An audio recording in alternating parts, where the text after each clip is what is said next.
Coucou les loulous, aujourd'hui je vais vous lire l'histoire du loup qui devenait chef de la forêt.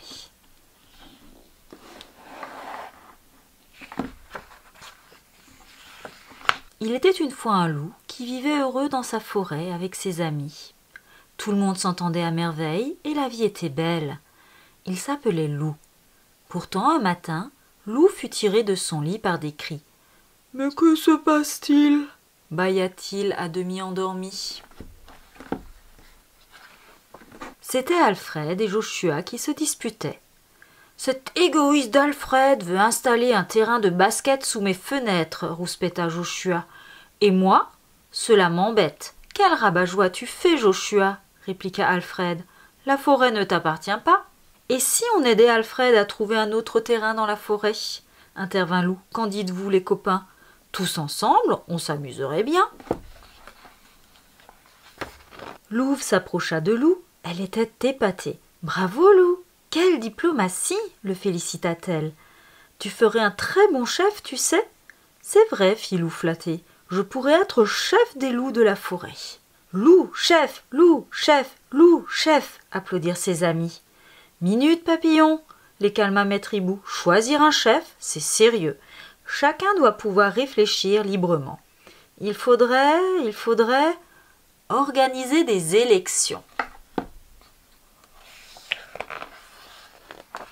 Maître Hibou était tout excité par son idée. « Dans une élection, il faut plusieurs candidats, » expliqua-t-il. « À part Loup, qui voudrait être chef ?»« Moi, » fit Joshua. « J'ai une super idée pour améliorer la vie de la communauté. »« Oh là là !» s'emballa demoiselle Yeti. « Moi aussi !»« Parfait, » se réjouit Maître Hibou. « Vous avez une semaine pour présenter votre programme, puis nous voterons.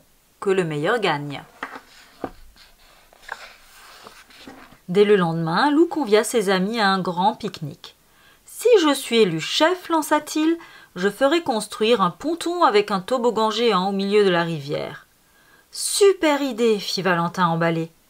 Plus tard, Loup organisa, accompagné de sa guitare, un concert en plein air. « Votez pour moi, votre chef rockstar. J'organiserai de super soirées les samedis soirs. »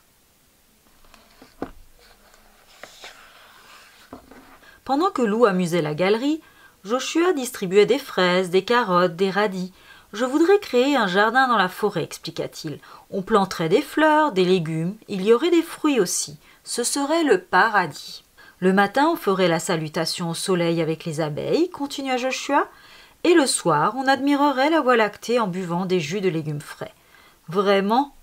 fit Alfred en grimaçant. Demoiselle Yeti, quant à elle, distribuait des promesses et des poignées de main yétiesques. « Nous construirons une montagne pour faire de la luge, skier, randonner, annonça-t-elle, avec un observatoire à étoiles et un glacier gourmand au sommet. « Et il y aura de la neige toute l'année, s'étonna Loup Blanc. « Toute l'année, jour et nuit, confirma la Yeti. « Pour vous, rien n'est trop beau, les amis. » Avant les élections, les loups organisèrent un grand débat. « Je serai chef, fit Loup. Si vous votez pour moi, vous allez sacrément vous amuser. »« Mais avec moi, rétorqua Joshua, vous ferez du bien à la forêt.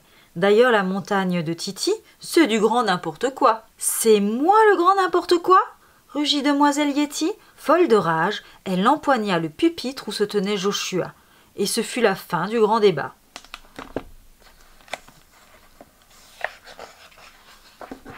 Le samedi suivant, les amis se retrouvèrent dans la clairière.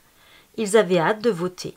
Maître Hibou les attendait devant une grosse boîte. « Prenez un bulletin, » dit-il solennellement. « Écrivez-y le nom du chef souhaité et déposez-le dans l'urne que voici. Chacun votre tour et en silence, s'il vous plaît. » Très impressionnés, les loups firent la queue. À chaque fois qu'un papier tombait dans la boîte, Maître Hibou criait « À voter !» Quand le dernier loup eut voté, Maître Hibou ouvrit la boîte. Il déplia les petits papiers et annonça « 2 votes pour demoiselle Yeti, 2 votes pour Joshua et 5 votes pour Loup. Loup est élu à la majorité, chef des loups de la forêt. » Très fier, Loup serra les pattes qu'on lui tendait. Pour fêter ma victoire, annonça-t-il, je veux organiser un super bal costumé dans la forêt. Youpi! Applaudirent ses amis. Le lendemain, Loup présida le premier conseil de la forêt. Quel thème allons-nous choisir pour le bal costumé? Demanda Gros Louis. Ça, c'est à moi de décider, le coupa Loup. Mais d'abord, il y a 1000 choses à organiser. Valentin, Alfred, je vous charge d'inviter les habitants de la forêt. Gros Louis, tu t'occuperas du buffet avec Joshua. Louve et Titi, vous serez à la musique. Qu'est-ce que vous avez tous à me regarder avec des yeux ronds? Allez, exécution! Les amis observaient Loup sidéré. « Hé Loup, à quoi tu joues ?» se fâcha enfin Valentin. « En tirant, tu n'es pas du tout marrant. » Loup se retrouva seul à ruminer. Il se donnait du mal, et voilà comment il était récompensé. « Voyons Loup, le rabroua gentiment Maître Hibou, un bon chef doit savoir se contrôler. Il ne fait pas que commander. Et puis en démocratie, il ne faut pas décider seul. Il faut écouter tous les avis. »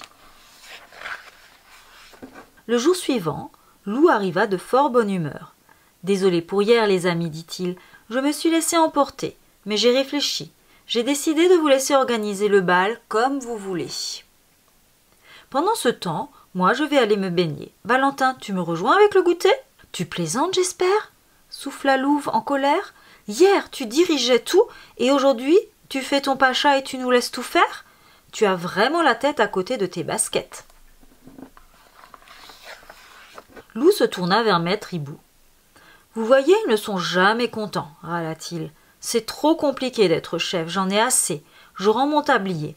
Moi, ce que je voulais, c'est organiser un chouette bal costumé, c'est tout. »« Je sais, sourit Maître Hibou. Et pour cela, il suffit de vous écouter les uns les autres et de... »« Nous amuser !» s'exclama Loup. « Avec tout ça, je l'avais oublié. Alors, dites-moi les amis, en quoi voulez-vous vous déguiser ?» C'était soir de bal dans la forêt. Au fond, je le savais, dit Loup, nous n'avons pas besoin d'un chef pour être heureux. Tu te trompes, répondit Louve, et nous en avons déjà un. Il est discret, de bons conseils, présent pour chacun de nous. C'est notre sage, c'est Maître Hibou. Moi, vous croyez? Fit le vieux hibou. À l'unanimité, applaudirent les amis. Et c'est ainsi que se termine l'histoire du loup qui devenait chef de la forêt.